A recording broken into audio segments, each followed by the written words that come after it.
¿Ya? ¿Qué tenemos que hacer para poder entrar? Recuerden que nuestro servidor, dentro de los requisitos para poder convertirse en un servidor de dominio, controlador de dominio o Active Directory, tuvo que pasar por una configuración antes. Tuvo que ser servidor de qué tipo? DNS. Primero que es DNS, ¿cierto? Que va a resolver búsqueda en una red, se crea un dominio con una extensión .local, ¿cierto? Que tenga el nombre de la organización, ¿cierto? O empresa en la cual van a crear este dominio. Luego de ello, el servidor lo promovemos con un comando que se llama dcpromo y lo transformamos en un servidor controlador de dominio. Este proceso se puede revocar o es irreversible una vez que lo transformo como controlador de dominio. Es irreversible, claro, porque ahora lo que va a concentrar son que todas las cuentas se crean en una base de datos que se llama NTDS, en la cual están creadas las cuentas de usuarios de sistema, las cuentas de otros usuarios, los objetos del Active Directory, que vienen siendo todos los elementos que pertenecen a una red. Y estos objetos podrían ser carpetas compartidas, equipos, usuarios. ¿Ya? Otro detalle que se va, que tenemos que trabajar ahora, es que el servidor controlador de dominio con Active Directory tiene que ser el primero en iniciar en la red, porque tiene que cargar las cuentas, ¿cierto? Todas las cuentas y políticas de la organización. Y por eso se va a demorar un tiempo bastante más alto que un servidor normal. ¿Ya? Fácilmente esto puede ser el doble o triple de tiempo de arranque de un servidor normal. En la máquina virtual se dieron cuenta que se demora 3 o 4 minutos en arrancar, incluso más. ¿Ya? En un servidor real hasta 10 minutos puede arrancar en una red al cargar todas las configuraciones. Otro detalle, el servidor hay que trabajarlo ahora con el usuario administrator para poder tener permisos sobre todas las configuraciones que vamos a hacer, ¿ya? Pero solamente en forma local, ¿ya? Solamente en forma local. Entonces estoy pensando que estoy directamente trabajando en el servidor, estoy frente al monitor y voy a entrar con administrator. Si quiero trabajarlo en forma remota, mediante escritorio remoto, no el administrator, cualquier otro usuario con privilegio, ¿sí? Solamente funciona en forma local. Y el otro detalle que deben contemplar es que para iniciar sesión no solamente basta agregar el nombre de usuario, sino que debe ser agregado primero el nombre de dominio, que en este caso fue AYEP que hicimos como ejemplo la semana anterior. Entonces, inician con el nombre de dominio, ¿cierto? Backslash y luego el nombre del usuario, que en este caso es administrator. Ya estamos en la versión en inglés de Windows Server. Administrator. Ya. Administrator.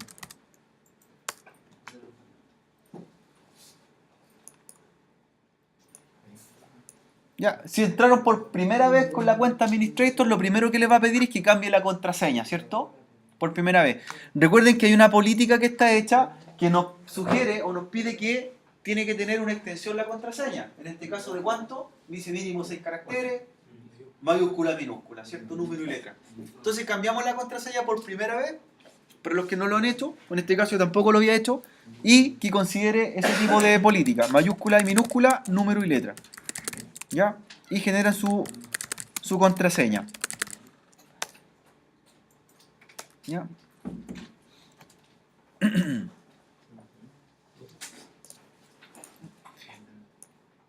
Si no has cambiado la contraseña al administrador, ¿cierto? En la entrada principal del sistema operativo lo podemos hacer mediante la configuración del Active Directory. Pueden entrar con el otro usuario que crearon y vamos a hacer el cambio ahora, en caso de que no lo hayan podido realizar. Todas estas configuraciones, recuerden que ahora se manejan en una plataforma que se llama Active Directories User and Computer, ¿cierto? De ahí vamos a ver todos los objetos de la red. En este caso, entré con el usuario que no sea administrador al servidor controlador de dominio para hacer un cambio de mi contraseña y luego entrar nuevamente como administrador. ¿Ya? Active Directory User and Computer. Y ahí voy a ver todos los elementos de la red separados por categoría. Ya, en este caso voy a ver los computadores que pertenecen ya al dominio. Ya tengo una agregada, vamos a agregar una segunda después y unos usuarios respectivos. Van a ver los usuarios todos agrupados o todos juntos. La idea es que después los separemos según la organización. Que cómo uno crea los grupos acá en el Active Directory se basa comúnmente en el organigrama de la empresa, ¿cierto? Porque el organigrama de la empresa también me da los permisos que puedan tener. Quizá hay departamentos que son con distintos permisos en una organización que no pueden ver los mismos recursos, ¿cierto? por ejemplo, no sé, con una organización, la computadora o el grupo que usan la secretaria no puede ver, por ejemplo, las carpetas compartidas del grupo de los gerentes, ¿ya? O quizás no puede imprimir en cierta impresora de un tercer piso. Y eso es lo que uno va manejando acá. Por lo tanto, no es que crea, ¿cierto?, como uno quiera los grupos, sino que lo hace según los rangos de la empresa, ¿cierto?, y los permisos que llegan a tener. Si en una institución educacional, generalmente encontramos 3 grupos definidos: docente, alumno, administrativo, ¿cierto? Y cada uno tiene perfiles o permisos diferentes. También podemos hacer ese ejemplo ahora acá. Como lo que quiero cambiar es la contraseña del administrator, o darla por primera vez, entré con el otro usuario, me fui a Active Directory User en el Computer y luego me fui a la pestaña User. Y voy a cambiar directamente la contraseña al administrator, ¿ya? Ahí voy a Reset Password. ¿Ya? Desmarco la opción que me dice que debo cambiar nuevamente la contraseña al iniciar sesión, o si no, cada vez que usted cambie que reinicie la sesión del administrador, la vez cambiar contraseña. Y ahí se vuelve, ¿cierto?, como una forma, una política de seguridad. En este caso vamos a desactivar esa función, vamos a cambiar una contraseña nueva, ¿cierto? Ojalá que cumplan las políticas de seguridad, que son o la extensión de mínimo 6 caracteres, y la cambia. Y ahora vamos a iniciar sesión. Recuerden que para iniciar sesión en un dominio debe ir primero el nombre del dominio, ¿cierto?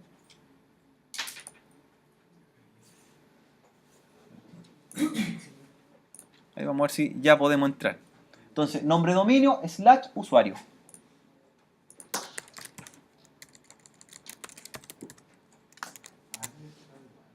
Ya. Ahí puedo iniciar con el administrador. Recuerden que para hacer todas estas operaciones necesitamos el administrador en forma local, no en forma remota. Aparte, ¿qué otro servicio levantamos en el servidor fuera de DNS y fuera del Active Directory con el comando dpromo? ¿Levantamos servidor de qué tipo? ¿DH? De DHCP también, ¿cierto? Es un servidor de DHCP. Entonces tenemos 2 clientes corriendo en la red a los cuales les debería entregar, ¿cierto?, IP este servidor. Ahí vamos a ir viéndolo en un momento más. Pero enfoquémonos mientras en nuestro servidor.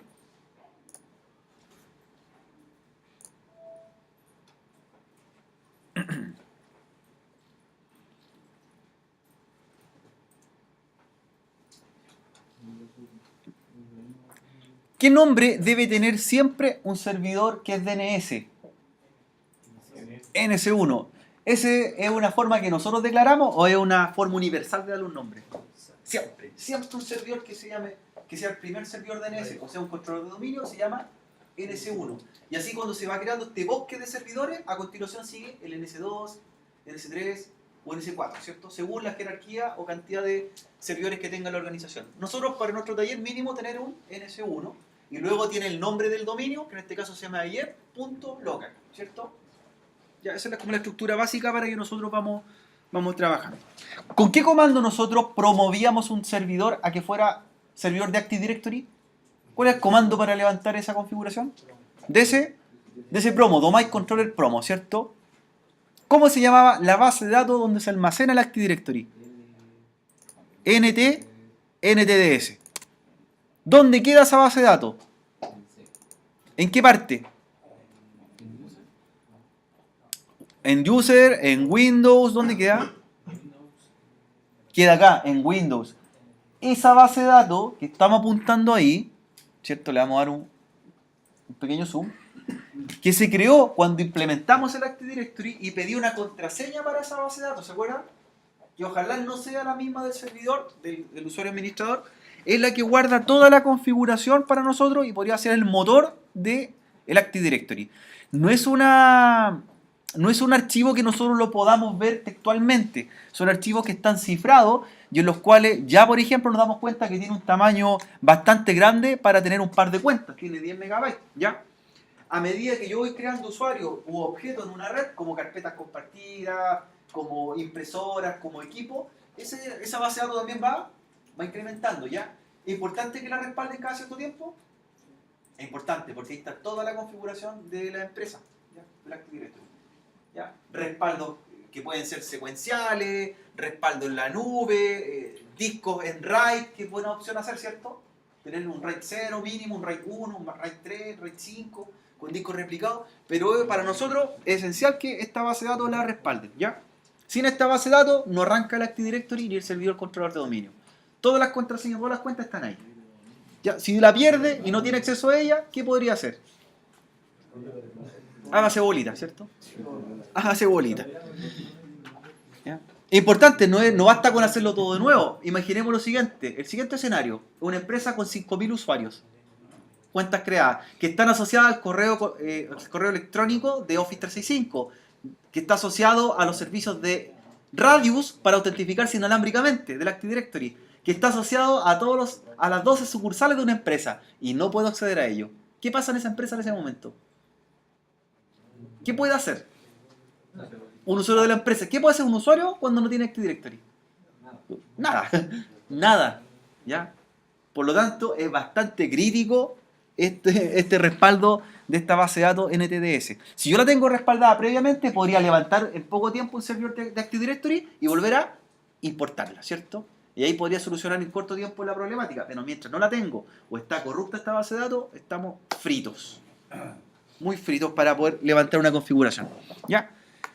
¿Y cómo se hace un backup de esta base de datos? ¿O es copiar? No, con herramientas, pues si Windows Server tiene herramientas. Tiene herramientas propias para hacer backup. ¿Ya? Ahí los jóvenes que estuvieron en el sistema operativo se acuerdan de una. Felipe, ¿cuál es la herramienta de backup que se hace acá? O Leandro por allá. O Benjamín. Certificación MTA. Ya. ¿Tuvo la certificación? ¿Cómo se hace entonces? Hay una herramienta que tiene Windows para hacer backup. Propia. Y podemos programar para hacer respaldo en esta base de datos. ¿Se acuerdan o no? Si se acuerdan, si se acuerdan.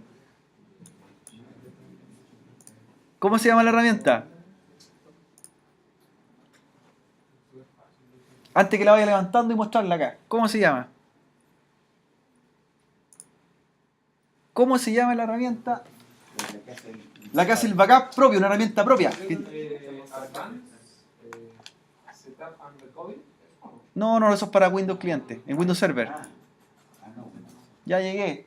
¿Alguien pudo decir? A la primera, a la una, a las dos, a las tres, ¿nadie? Se llama Windows Server Backup. Se acaban de perder el sticker de Red Hat. Atento a las preguntas. ¿Ya? Segundo, por un llavero Red Hat. Atento a las preguntas después. Esta herramienta, Windows Server Backup, es una herramienta que nos permite a nosotros, como forma de seguridad, programar cierto respaldo en los cuales yo podría definir un directorio o podría definir, por ejemplo, un disco completo. Y ahí yo podría generar una acción, ¿cierto? En la cual podría definir que cada ciertos días de la semana, por ejemplo, o todos los días, a cierta hora, se haga un respaldo en un disco que está en otro servidor, en un storage. ¿Ya? Puedo respaldar algo puntual. Puntual, por ejemplo, solamente la carpeta NTDS puede ser, o todo el disco completo. Importante que esta herramienta le saquen provecho. Y se programa por ciclos. Por ejemplo, todos los días a las 7:30 de la tarde, 7:30 pm, se respalde la carpeta NTDS del servidor. Porque para mí es esencial que tenerla respaldada. ¿Ya?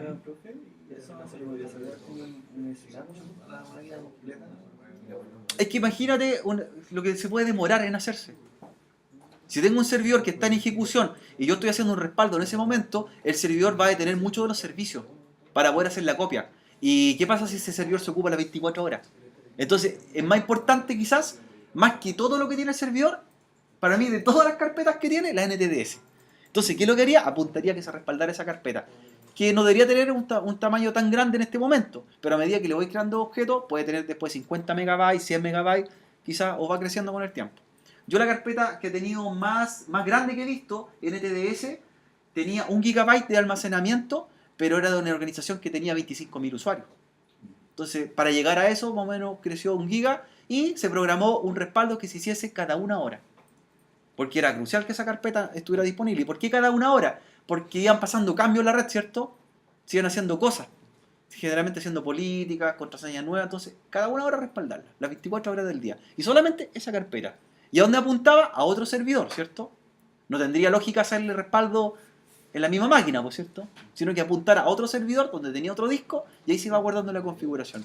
Y además de ello, ese servidor, el segundo que respaldaba, apuntaba a otro más.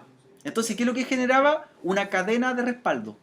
O sea, si tenía en el servidor A la base de datos NTDS, en el servidor B también la tenía. Y aún ello lo tenía el servidor C.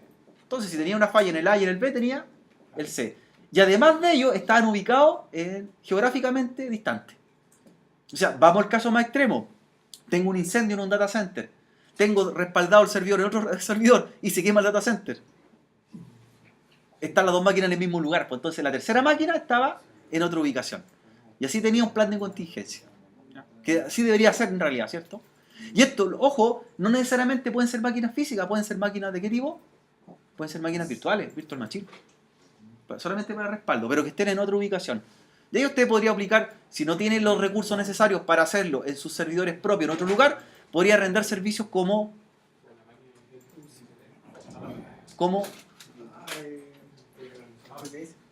podría ser VPS, podría ser en Amazon, ¿cierto? Por mencionar algunos. Por ejemplo, los backups que se empiezan a crear, ¿se van actualizando el mismo backup anterior o se va creando un archivo nuevo? Ya.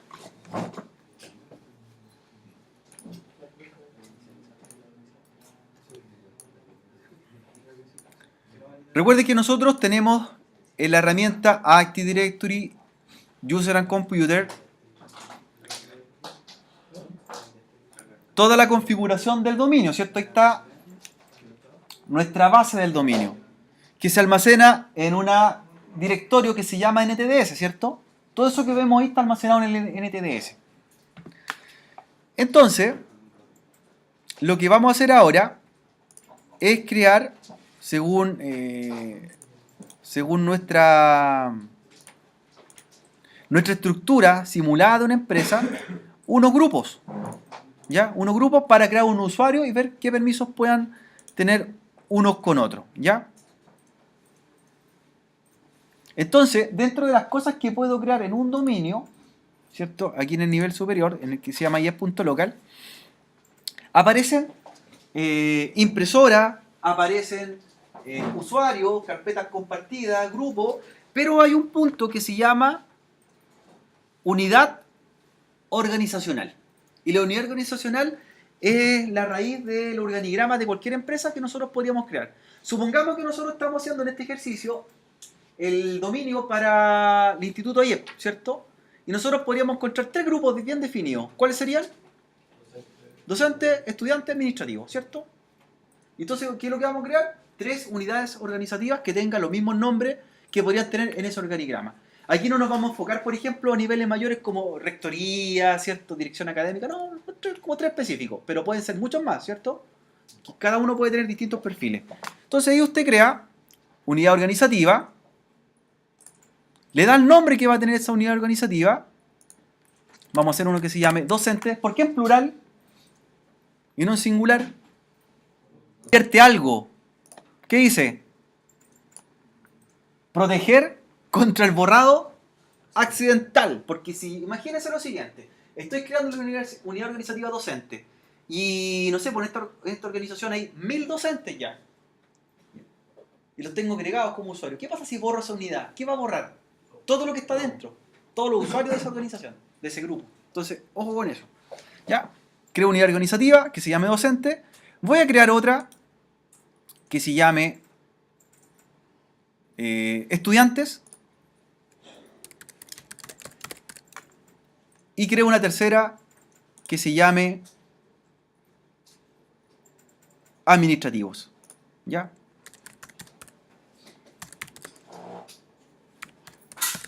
Administrativo. Entonces, quizás para esta organización, cada uno de las unidades tiene perfiles distintos, ¿cierto? O tiene permisos distintos. Ahora lo que vamos a hacer es crear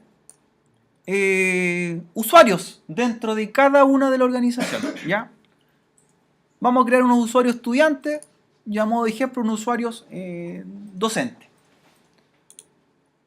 Entonces, entro por ejemplo a la unidad organizativa que se llama estudiante. Ya, estoy al lado de ahí, estoy viéndola. Y lo que voy a crear va a ser un user.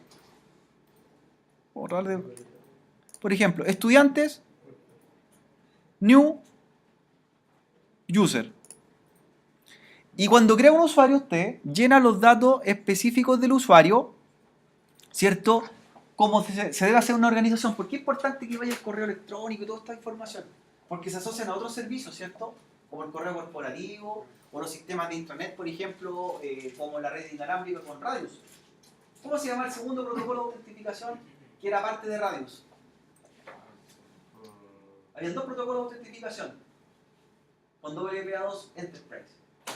Radius era uno y el otro a la 1, a las 2, a las 3. TACAX. ¿Se acuerdan de TACAX? ¿Cuál es la diferencia entre Radius y TACAX? Uno era solo para Microsoft. Eso. TACAX se puede hacer en servidores Windows y Linux. Y Radius en Windows. Ya, vamos a crear un usuario. Aquí ustedes pueden crear los nombres de los estudiantes. La idea es que el nombre y el apellido y el full name lo pueden declarar como quieran. Pero el logo name no tenga espacios y se considera en una organización una buena forma de hacerlo inicial y apellido, ¿cierto? Inicial y apellido. O nombre, punto, apellido. ¿Qué carácter no podemos usar o qué letra no se usa? La ñ. La ñ. ¿Ya? Aquí ustedes creen, inventen dos usuarios, por lo menos, ¿ya? A estudiantes, ¿ya? Y recuerden que el user logo name es el con que inicia sesión en sus servicios. Por ejemplo, yo crearía un usuario que se llamara murquiola@aie.local. Y ese usuario murquiola, con esa cuenta, va a tener acceso a todos los sistemas de la empresa, ¿cierto? Organización, correo, su correo corporativo va a ser murquiola, su acceso a la red Wi-Fi va a ser murquiola, etc. Por eso es importante que lo vayan declarando. Si hay un usuario que tenga la misma inicial y el mismo nombre, apellido que otro, pasamos al segundo carácter, ¿cierto? Ustedes se dan cuenta en su correo de ayer, ¿cierto? ¿Cómo es? ¿Cómo es su correo, Ronaldo? Ronaldo.picar. Punto Picar. Y si existiera otro Ronaldo Picar, Picar sería el apellido. eso, con el otro apellido. Entonces, vamos haciendo de esa forma también, hacerlo bien real. Por ejemplo, yo voy a crear un usuario que se llame Mauricio, ¿ya? Urquiola, ¿cierto? Y su nombre de usuario puede ser murquiola o podría ser mauricio.urquiola, usted define, ¿ya? Por tanto, cuando él ingrese a un sistema, va a ser el nombre de dominio, backslash y la inicial del logon name, que es el con el que va a acceder, ¿ya? Y luego usted le genera una contraseña a su usuario. Este usuario, que es un objeto del Active Directory, lo marca con el password nunca expira, o también usted podría hacerlo que lo cambiara cada ciertos días, ¿ya? La contraseña. En este caso lo vamos a hacer que no la cambie. Recuerden que la estructura de contraseña tiene que ser mayúscula y minúscula y la podemos cambiar esa política más adelante.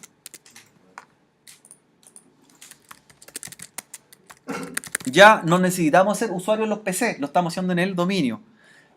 Aquí hay una pestaña que también me gusta destacarla bastante, Account Disable. ¿Qué pasa con un usuario del Active Directory cuando ese usuario, por ejemplo, Mauricio Urquiola quiere congelar la carrera? ¿Ya? Que la ha hecho varias veces. ¿Ya? ¿Qué pasaría o qué debería hacer yo como administrador de red? ¿Debería borrar su cuenta o debería deshabilitarla? Deshabilitarla. ¿Qué pasa si borro la cuenta en Urquiola? La elimino del Active Directory. Recuerden que hay dependencias y puede estar asociado a otros servicios, al correo, a los servicios de intranet, de contabilidad u otros más, ¿cierto? Entonces la recomendación es crear usuarios. Y cuando un usuario no lo ocupo por un tiempo determinado o indefinido, yo prefiero deshabilitarlo. Si yo lo deshabilito, inmediatamente a ese usuario se le deniegan todos los accesos a los sistemas que estuviese relacionado su logon name. Igualmente, él va a estar creando su cuenta, pero va a querer entrar a la intranet, no va a poder. Va a querer ver correo corporativo, va a estar abajo el correo. Va a querer conectarse a la Wi-Fi, va a estar abajo, ¿cierto? No se recomienda eliminar las cuentas porque no sabemos si ese usuario podría reintegrarse, ¿cierto? Es mejor deshabilitarlo. Por eso muchas veces uno ve en las instituciones con Active Directory, por ejemplo, me ha tocado ver empresas que dicen tiene 20.000 usuarios, pero en realidad hay 5.000 trabajadores. Entonces no me cuadra que sean tantos usuarios versus trabajadores. Y puede ser que hay trabajadores que en algún momento fueron despedidos quizás, o se retiraron de la empresa, pero queda la posibilidad de quizás más adelante se reintegre. Entonces, hacer nuevamente la cuenta y todos los servicios no es muy óptimo. Prefiero bajarlo y si se llega a reintegrar, le habilito la cuenta nuevamente. ¿Ya? Entonces, en este caso, le di un password nunca expira para que no tenga que modificarlo. Yo le cambio la contraseña al usuario y termino. Y se crea el usuario M. Urquiola. Creen 2 usuarios por lo menos usted como estudiante. Usted lo inventa. Dentro del grupo estudiante, la unidad organizativa, crea otro usuario más. Vamos a crear a Sergey también. ¿Ya? Sergey Ugas vamos a crear. ¿Ya? Nombre de usuario S. Ugas. Y su dominio completo sería, nombre de dominio, sugas@aiep.local. ¿Ya? Password nunca expira. Usted le crea la contraseña. Generalmente estas contraseñas se hacen contraseña alfanumérica y se le envían por correo al usuario, ¿cierto? Para que él la modifique por primera vez. Y termina con el usuario. ¿Ya? Luego en docente, cree unos 2 docentes. Y el administrativo lo mismo. La idea es que cree por lo menos unos 6 usuarios. 2 de cada grupo. Unidad organizativa. ¿Ya? El administrativo voy a crear a la directiva acá.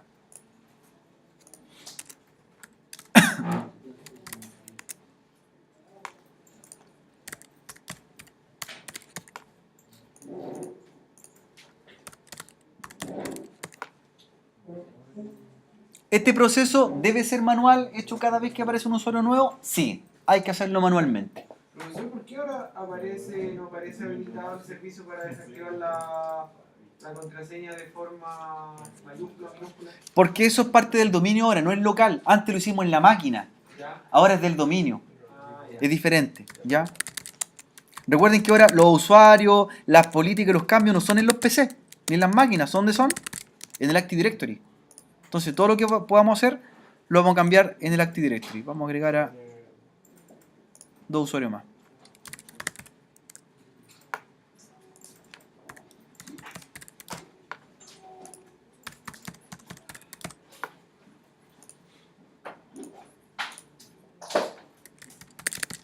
¿Prendo el ventilador? Bueno, ¿Sí? ¿Con calor? Ya. Entonces crear 3 usuarios, perdón, 6 usuarios, 2 de cada grupo. Ya. Ya. Veamos lo siguiente, miren. ¿Cuál es la gracia del Active Directory? Que nosotros creamos 3 grupos, 3 unidades organizativas, organizacionales bien específicas, ¿cierto? Docente, estudiante, administrativo. Y dentro de estos grupos, por ejemplo, crea 2 alumnos, que era Mauricio y Sergey. Y a cada uno de los grupos yo le podría dar permisos diferentes, ¿cierto? Por ejemplo, estudiantes, restringir el acceso a páginas web, restringir a imprimir en ciertas impresoras de red, por ejemplo. Y al que le darían más privilegios sería el administrativo, quizás, porque ellos tienen que ver sistemas distintos, etc. ¿Qué pasa? Veamos el siguiente entorno. Que tenemos a Mauricio o a Sergey, que son estudiantes. ¿Y qué pasaría si Sergey en un tiempo más llega a ser rector de ayer? Pongamos el caso. ¿Debería eliminar esa cuenta de Sergey? ¿Qué debería hacer ahí? Muy bien. Supongamos que de estos grupos el que va a tener mayores privilegios va a ser el administrativo, ¿cierto? Un privilegio en la organización. Entonces, Sergey va a ser el rector y él va a pertenecer a lo administrativo. Entonces, lo que hace uno después es simplemente corto, lo saco del grupo estudiante y lo pego al administrativo. Y él va a tener los mismos permisos y todas las funcionalidades que todos los demás usuarios de ese grupo. Lo mismo podría hacer, por ejemplo, con una impresora de red. Tengo una impresora que pueden imprimir usuarios que pertenezcan al 3er piso. Pero la impresora yo quiero compartirla ahora para que la vean los usuarios del 4º piso. ¿Qué haría también? Se copia y se mueve al grupo unidad al que yo quiero que pertenezca. Podría estar en 2 grupos. Si copio y pego, estaría en más de un grupo. Y si corto, solamente pertenece a ese grupo, lo remuevo. Más adelante, a Sergey lo despiden de administrativo, ¿cierto? Lo contrataron el lunes de la tarde lo despidieron. ¿Qué hago? Nuevamente, y él vuelve a ser estudiante. ¿Qué haría? Lo tomo y lo vuelvo a llevar al grupo que pertenecía originalmente. Y además de ello, a Sergey, por ejemplo, le podríamos empezar a definir algunos parámetros.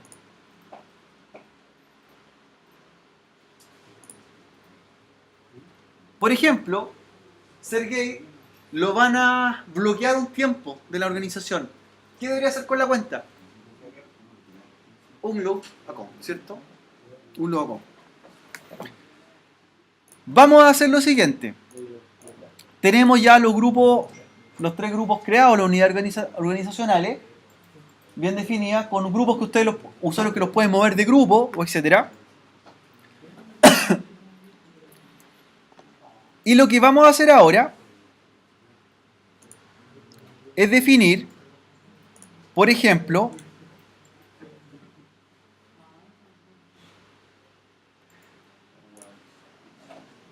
lo que vamos a definir, que al grupo estudiante pueden hacer ciertas cosas en la red, ¿cierto? Vamos a aplicar políticas a una unidad, ¿ya? Vamos a ejemplo. El hacerlo para distintos tipos de grupos es lo mismo, el mismo procedimiento, pero con uno basta de ejemplo. Entonces la pregunta es, ¿dónde hago esos cambios, cierto? ¿Dónde le aplico políticas, reglamentaciones al grupo? Porque si yo se lo aplico al grupo, inmediatamente todos los que están dentro del grupo, ¿cierto? Recaen, ¿ya? Porque hacerlo uno por uno también es tedioso, ¿cierto? Prefiero hacerlo al grupo. Si usted pertenece al grupo, todas esas políticas también le recaen a usted en forma jerárquica, ¿sí?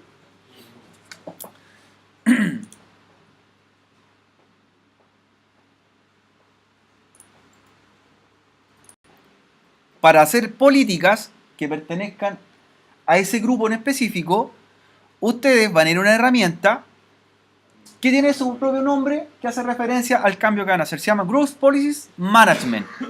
Growth Policy Management. ¿Ya? ¿Lo vieron? ¿Sí?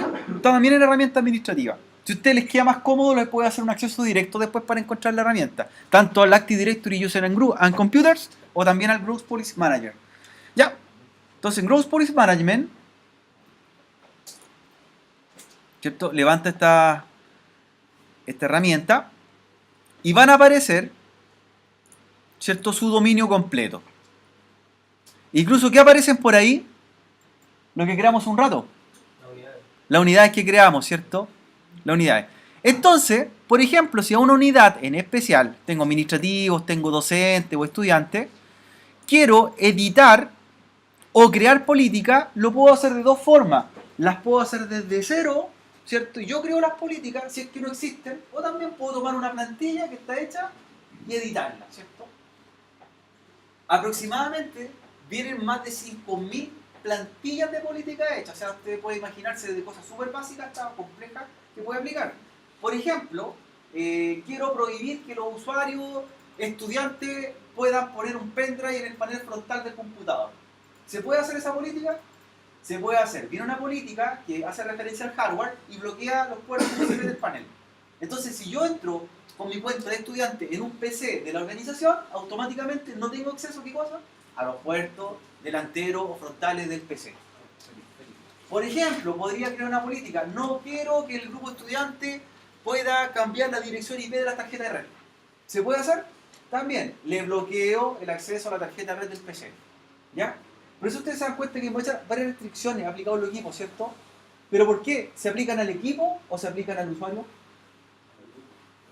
Si yo lo aplico al equipo, bastaría que me cambiara el equipo al lado y la política la pasé, ¿cierto? Ah, porque el equipo del lado no tiene ninguna restricción. Trabajo en el del lado. Pero en cambio, si se aplica a mi cuenta, yo donde me inicie sesión, la política me va a seguir. Me voy al laboratorio 2, me sigue la política. Me voy al laboratorio 1, me sigue la política. Me voy al computador del lado, esa política siempre está presente para el usuario, para la cuenta, no para el PC al que entra o inició sesión. Es más factible hacerlo así. ¿Ya?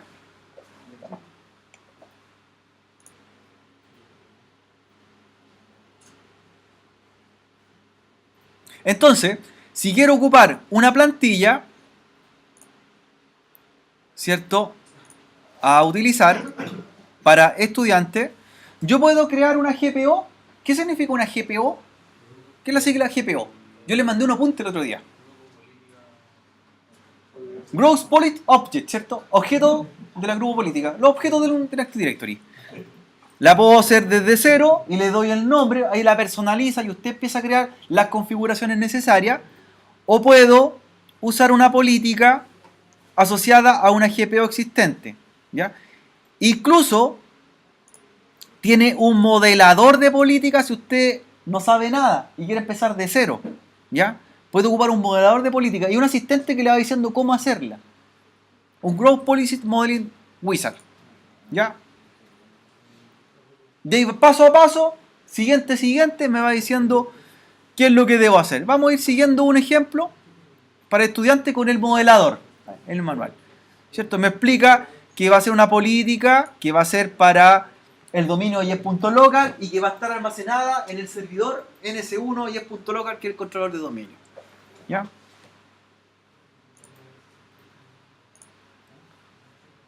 Me va diciendo que esa política va a ser aplicada a la unidad organizativa que se llama estudiantes del dominio IEP. Y voy con siguiente.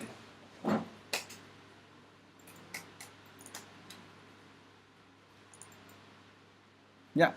Me pregunta, ¿cierto?, ¿a dónde la voy a asociar? Al default file site name, que es el mismo servidor que estamos ocupando nosotros. O sitio del Active Directory. Me pregunta, ¿para quién van a ser aplicados? ¿Para todos o los usuarios que se autentifiquen? ¿Cuál es la diferencia en que le aplique para todos? Es que le recae a todos los que pertenecen a esa unidad. Pero en cambio con Authentication User yo le podría también hacer unos perfiles distintos, a pesar que pertenecen a estudiantes, darle alguna diferencia, ¿cierto?, entre uno y otro. Si quiero que recaiga todo, topo, ¿cierto?, sin ninguna diferencia, porque podríamos hacer subperfiles, ¿cierto? Si bien todos son estudiantes, pero estudiantes de distintas carreras, ¿cierto? Entonces podríamos hacer alguna diferencia.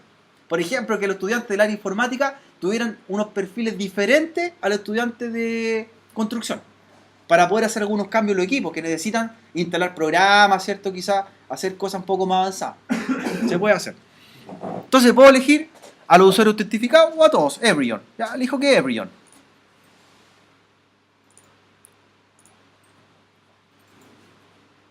Y a todos los filtros que puede tener esta GPO, porque pueden ser algunos filtros hechos o a todos. ¿Ya? Voy a hacerlo a todos. All link filter. ¿Ya? Y se crea una plantilla, ¿cierto?, automatizada de esta política. Y va a aparecer. Y abajito está la plantilla que recién hicimos. Ahí vamos a cerrar. En el modelador. ¿Lo pillaron? ¿Sí? Va a aparecer más abajo la plantilla creada con el asistente, que en realidad fue casi todo siguiente, all user, lo único que aplicamos, ¿cierto? Everyone. Listo. ¿Sí? Se crea al final esa política. Yo esta política la puedo seguir ocupando, por ejemplo, para distintos grupos. La puedo reciclar, ¿cierto? Puedo dejarla como una plantilla hecha o las puedo hacer de cero para más adelante. ¿Ya? Entonces después veo o reviso esta plantilla y veo qué es lo que lleva. Y ahí vamos a encontrar con todas las configuraciones que tiene esta plantilla. Dentro de ella vienen, por ejemplo, las configuraciones de los passwords requeridos, el largo de la contraseña, ¿cierto? Viene ya predefinido. Todo eso que aparece aplicado ahí, ¿cierto?, va a ser aplicado a la plantilla del grupo estudiante. Por ejemplo, hay una que dice, que a veces la hemos visto en algunos sistemas, que dice, por ejemplo, 24 password remember. ¿Para qué se usa esa política, que se puede también cambiar? Que a veces ustedes usan la misma contraseña siempre, ¿cierto? Entonces también me dice que la puedo usar un máximo de veces. Hay algunos administradores de red que esa política la bajan al menor número. Le dicen, por ejemplo, una vez. Significa que si yo ocupo una contraseña una vez, no la puedo volver a utilizar. Si cambio una contraseña nueva, yo ocupé una antigua, no la puedo volver a utilizar. Debo siempre ir cambiando contraseñas diversas. Es una buena forma también de obligar de cierta forma al usuario que vaya con el tiempo cambiando las contraseñas. Si no, la reinicia, pero siempre va a ser la misma. Tiene su lado bueno y lado malo. Cada uno usted define sus políticas de contraseña, ¿ya? Por ejemplo, hay unas políticas que dice que el usuario puede estar cierto tiempo conectado, en sesiones en los sistemas, de hora, ¿ya? Que uno las puede empezar a revisar después con tiempo. O las categorías de políticas. Hay políticas de seguridad, políticas de contraseña o de equipamiento, ¿ya?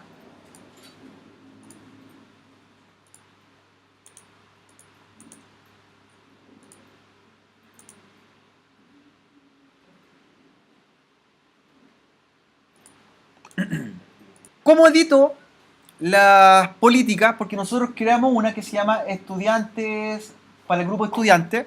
Esa política depende de la que viene por defecto, la que dice Default Domain Policy, la que está arriba, ¿sí? Entonces yo, si quiero hacer cambios en esta, también se va a reflejar ¿dónde? En la que está abajo, ¿sí? Porque es una plantilla, fue hecho todo con el asistente. Entonces van a quedar todas las políticas iguales. Ahora, para empezar a jugar con las políticas, usted la edita, simplemente. Por eso dice que está linkeada, dice, no sé si alcanzan a apreciar ahí, dice Link Enable. Si yo hago un cambio en esta política, también va a cambiar a esta. Entonces usted la edita, ¿cierto?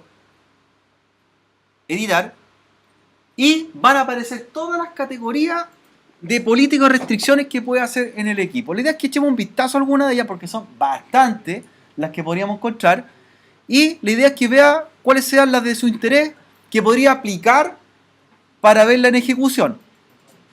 Por ejemplo, si usted quiere trabajar con la restricción de acceso, navegación y otro, hay una política que se llama política basada en QoS, en calidad de servicio. ¿Qué se maneja en esas políticas? Todo lo que tiene que ver con el ancho de banda que pueda tener, por ejemplo, un usuario en la red. Quiero que el usuario estudiante tenga como máximo un 10% del ancho de banda de la red total. Entonces, por más que quiera él hacer descarga de mayor velocidad, está restringido porque su cuenta no le permite navegar a una velocidad mayor. O también, esa misma cuenta, dentro de las políticas que aparecen adentro, podría definir a qué sitios puede no tener acceso. ¿Ya? Sitios mediante alguna URL. Quiero bloquear los sitios que no quiera que navegue. Entonces usted puede empezar a abrir políticas más adelante y empezar a generar alguna de ellas. ¿Ya? Hay políticas de software. ¿Qué son las políticas de software? Son las restricciones que le puede dar a esa cuenta con respecto a la instalación y desinstalación de programas. Por ejemplo, no quiero que instalen cierto software y ni siquiera que sean ejecutables .exe, ni que sean portables. ¿Ya? Pero estas políticas, fíjense, ¿a quién se las estamos aplicando en esta pestaña? Al computador, ¿cierto? Por eso tengo dos categorías. Hay políticas que se las puedo aplicar al computador y hay políticas que se las puedo aplicar al usuario. Uno define a quién de las dos quiero aplicarla, ¿ya?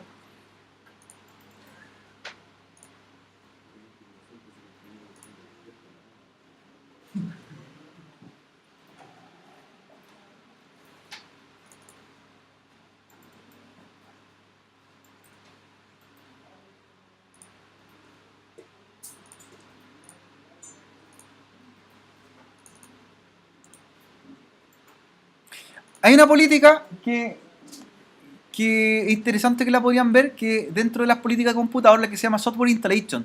¿Para qué sirve esa política? Esa política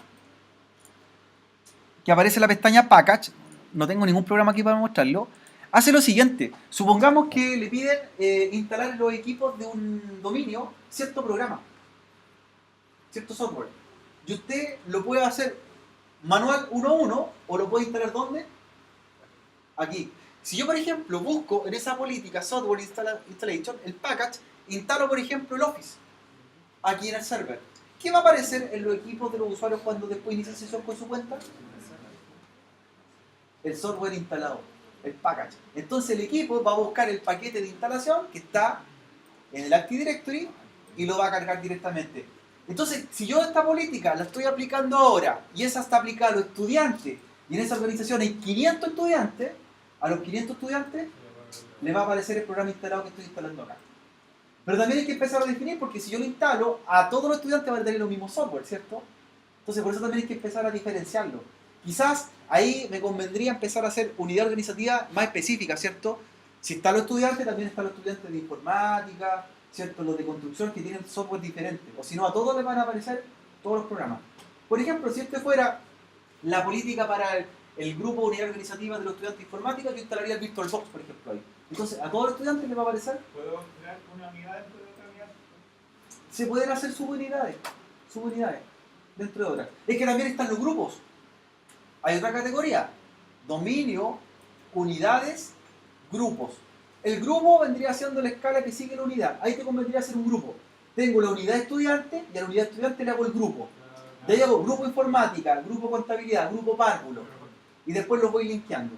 Eso podría hacer. Y el usuario, en vez de moverlo después a la unidad organizativa, ¿lo muevo dónde? A nivel más abajo, a los grupos. Por ejemplo, hoy día Sergey está en informática, mañana está en párvulo. ¿Cierto? Lo muevo al grupo párvulo. ¿Ya? Y le van a aparecer los software de párvulo, por ejemplo, para el Lustre, ¿cierto? Paint, por ejemplo. ¿Ya? Me gusta mostrarle a la que se llama Windows Setting Script. ¿Qué es lo que hace eso? Por ejemplo, muchas veces uno quiere que cuando un usuario inicie el computador, le cargue un programa al inicio. ¿Cierto? Y muchas veces dicen, por ejemplo, no sé, quiero que arranque y arranque con un software en forma especial. ¿Cierto? Que le cargue. Por ejemplo, la virtualización, cuando nosotros estamos virtualizando en VirtualBox máquina, ya apagamos el VirtualBox, ¿cierto? Y apagamos el PC, después para que la máquina levante, hay que levantar el VirtualBox y levantar la máquina virtual. ¿Qué podríamos hacer nosotros acá? Por ejemplo, generar un script para que inicie en el startup el VirtualBox y arranque una máquina virtual. Entonces, cuando enciendo mi PC, después de un corte de luz, lo primero que va a arrancar va a ser aquí el programa, a VirtualBox, y me va a levantar la máquina que yo quería configurar. Entonces, son cosas que uno también podría planificar. O no sé, para un usuario quizás el interés, cuando inicie su máquina, arranque el Excel. ¿Ya? O algún servicio en especial, o un navegador, por ejemplo. Entonces ahí uno también programa lo que son los servicios de arranque.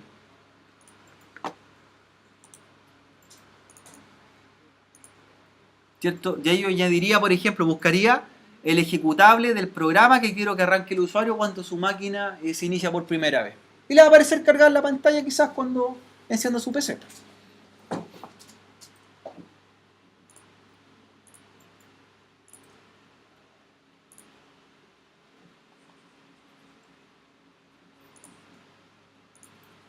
Ya. Por ahí me preguntaron, ¿dónde se cambiaban las políticas de contraseña de largo, ¿cierto? Están también acá.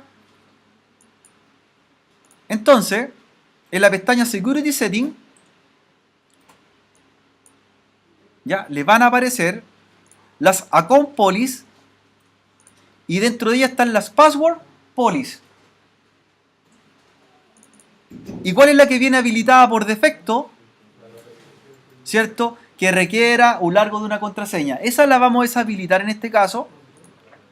Y podríamos darle una contraseña que no necesitara, por ejemplo, un largo. ¿Ya? O también el largo de caracteres que pudiese tener esa contraseña. O el recordatorio. ¿Cuántas veces puede ocupar la misma contraseña? Siempre al lado de cada política aparece una pequeña explicación, más o menos para entender qué es lo que hace si yo ejecuto un cambio. Aquí yo fui más drástico y simplemente las desactivé todas, pero podría también definir algunas políticas personalizadas. Todo esto que estoy haciendo le está ejecutándose también en la unidad, ¿cierto? A todos los estudiantes. Están recayendo sobre ello. Password Policy.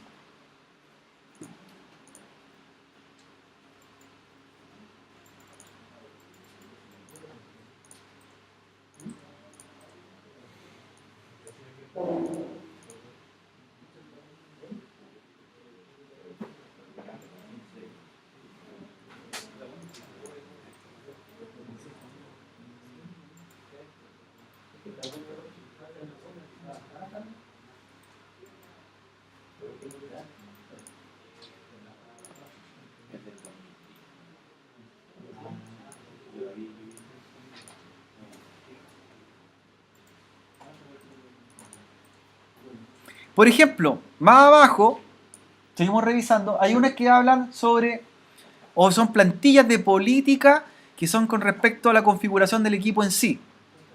Recuerden que siempre esto tiene que ser sobre sistema operativo Windows, ¿cierto? No puedo meter una máquina que no sea Windows hacia el dominio Microsoft.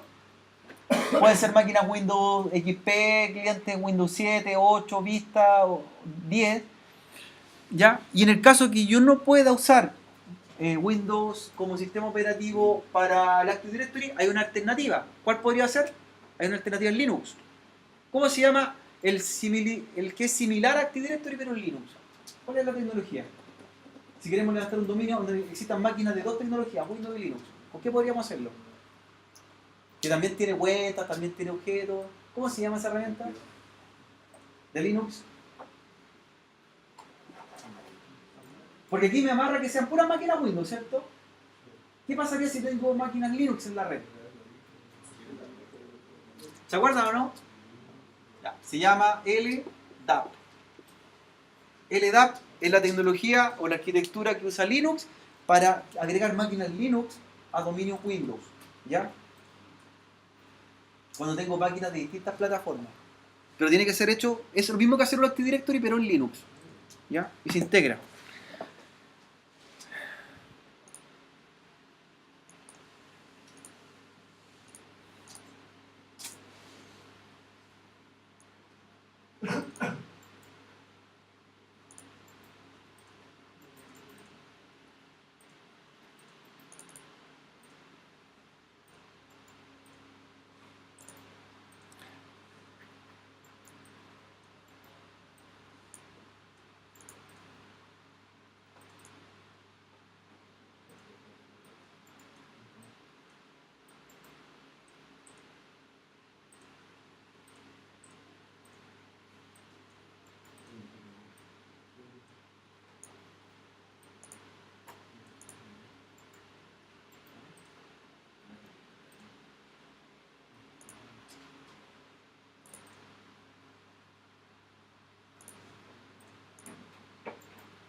Dentro de las políticas, por eso digo que buscándolas, ¿cierto? Están por categoría. Sí. Desktop Wallpaper. ¿La vio? Mira, Desktop Wallpaper y te vas a Properties. ¿Ya? ¿Qué te dice ahí? Esa política, mira, yo creo que ojalá la puedas hacer. La habilitas, Y busco la imagen. busca una imagen y te pide que en el servidor esté almacenada la imagen y tú dices la ruta donde va a estar. Entonces le pones fondo.jpg y la apuntas. Entonces, en los usuarios que pertenecen a la unidad que se llama estudiante, cuando inicien sesiones los PC, que vamos a ver en un momento más, cuando cargue, ¿a dónde va a apuntar? A la foto que tú tienes apuntada en el servidor. Ah, trata de hacerlo. Eso es. Busca una foto, súbela al servidor, un foto de pantalla, y tú defines incluso cómo quieres que se vea. Mira, Felipe, lo que preguntaba. Quiero que se vea centrada, estirada, ¿cierto? Quiero que se vea en mosaico. Habilito y le digo la ruta. La ruta tiene que ser donde físicamente está almacenada esa foto. Cópiala al disco C, ¿cierto? Al disco C la imagen.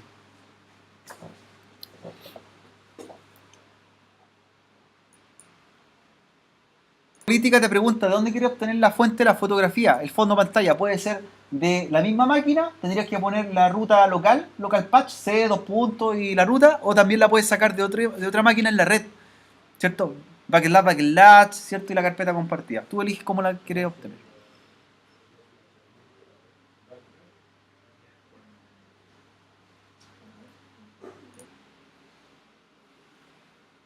Política tú la puedes hacer de dos formas. Puedo hacer que busquen la ruta en la red, o puedo copiar la foto en cada equipo y hacer que las busquen en el directorio local de cada equipo, como quiera. De todas formas, ninguna de las dos el usuario puede cambiarla. Puedo que apunten a una ruta, por ejemplo, como está ahí, una ruta compartida, o la puedo hacer local. Entonces, por eso te explica. En los PC de la red, tú puedes copiar el fondo y apuntas a la carpeta local. Pero no me aparece la desktop wallpaper. ¿Dónde se metió usted?